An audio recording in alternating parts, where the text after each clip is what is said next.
finally touched by the question because I just got back from Pittsburgh, where I grew up from 9 years old until I was about 17 and left home to go to school. And we sold my mother's house when she could no longer live in it and wasn't able to be independent.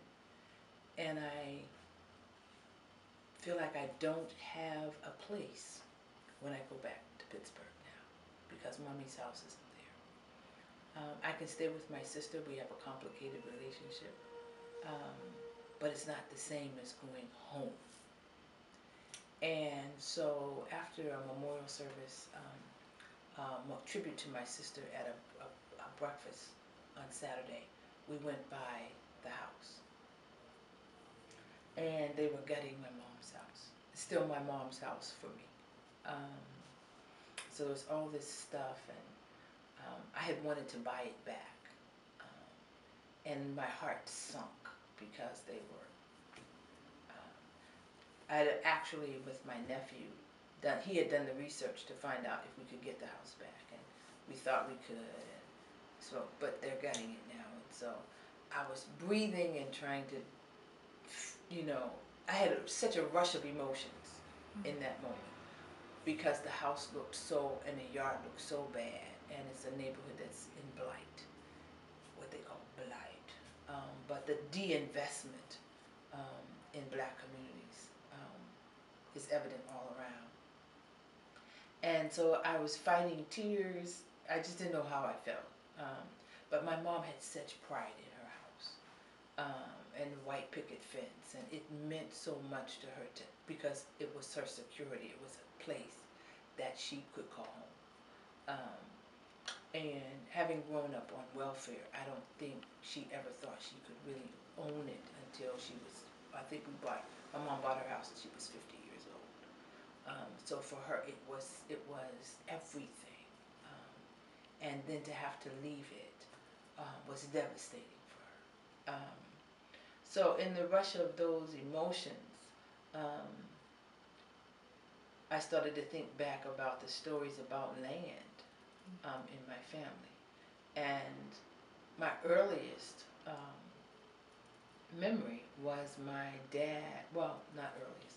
One of my memories is my dad telling us about his grandparents.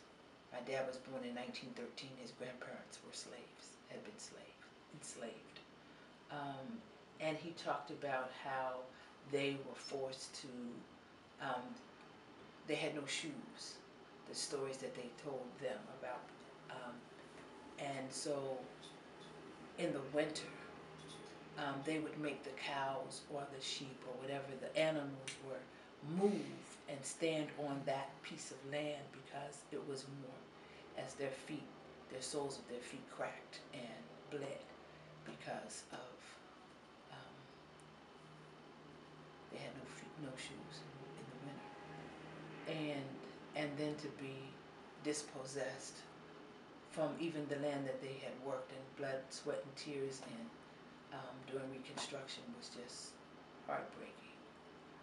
So that was on my dad's side, and he said to me that he never wanted to tell us about that growing up. I was an adult, because he said I was so angry already at what was happening to black people. He just thought it would make me a terrorist. That I would go all the way to the other, just tear the nation up. Not a bad idea, but the other story that's so powerful in my family is on my mom's side. My mom's, I don't know which generation it was, they were sharecroppers. My mom's father, they were sharecroppers, and they decided to run away from the South. And so they, when he harvested the crops, the agreement was he would take them into town, sell it, and keep going, and not come back to the farm, to the land. And my grandmother had to be prepared for the Klan to show up when he didn't come back. And they hid the kids in the rafters of the house, and the Klan shot up the house demanding for my grandfather to come out. and he didn't because he had gone. And he came to Katanning, Pennsylvania, and worked enough to bring the rest of the family, to bring my grandmother and my mother's siblings. And they settled in Katanning, PA, and then moved to Pittsburgh. So that for me was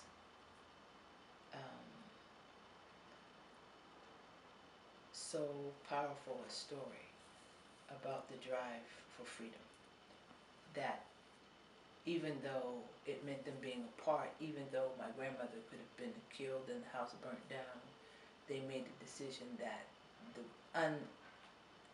unjust relationship to the land that sharecropping was not going to be their reality for the rest of their lives. So growing up in Pittsburgh, it was in the turbulent 60s, and we were really aware of, Pittsburgh has very ethnic neighborhoods, and you didn't cross those boundaries. But right next to the black community would be an Italian community or Polish community, ethnic communities out of Europe, because they weren't considered white really either. So I grew up in Homewood. There was Homewood, the Hill District, East Liberty, and North Side. You know, there were pockets where black people settled, and those where, you know, the schools were rough, all the stuff that they say. But I never thought of Westinghouse as rough. It was just where I went to school. And I loved our house because we lived on the top of a hill, and there were woods behind the house. And so I loved getting in trees. I would climb up in the tree. They would try to find me. I was quite a tomboy. I would get up in the tree with a book, lean my back up against the trunk of the tree and my legs out on a branch. And I could stay there for hours. I was at home. The woods, we would walk in the woods, play in the woods. We, you know, hide and seek. There were fruit trees in the woods. It was just fabulous. And they tore all of it down. They put projects there now. Beautiful vistas, but not any social investment in people. So we moved from the top of Brushton Hill to Baxter Street, and I went to Baxter Elementary, which was right down the street. So I took my son back recently and showed him the areas that I grew up in. And the block that we lived on Baxter Street, which was a vibrant, Homewood was a vibrant community, was totally, there were maybe 2 houses on the block that were occupied. And I just started crying, and my son was like, "Okay, mommy, let's go. He said, what's upsetting you?" I said, "The crack cocaine epidemic and what it left behind that nobody talks about. This was the people across the street owned Dorsey Record Shop. It was an economically integrated community. And now there's nothing. A whole block. How does this happen?" I mean, I was devastated. I was devastated by that. But in D.C., I lived in D.C. I moved here in 1970.